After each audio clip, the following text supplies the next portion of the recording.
আলাইকুম এভরিওয়ান, আমি স্নেহ। আজকে আমরা টক দই বানাবো। দইটা বানাবো রোদের ভিতরে।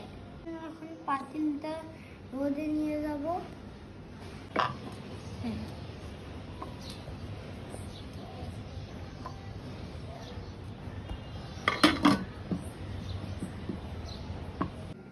দই বানাতে লাগছে দুধ।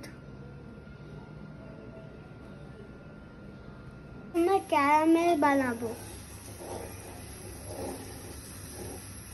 এবার দুধটা ঝাল করে নেব।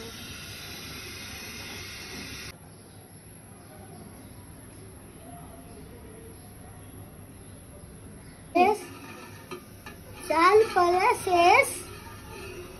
কুসুম গরম হয়ে এসেছে। দুধের সাথে দই মিশাবো।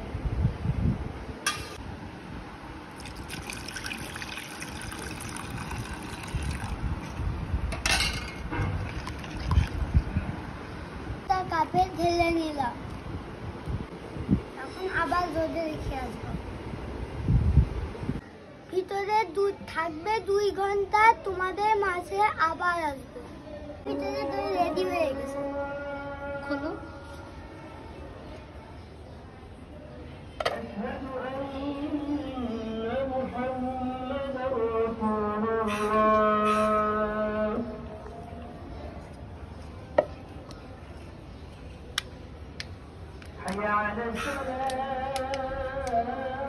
এখন আমার ফ্রিজে রাখবো, ঠান্ডা করে খাবো।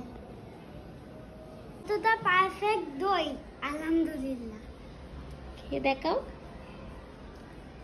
Yummy yummy. কতটা পারফেক্ট।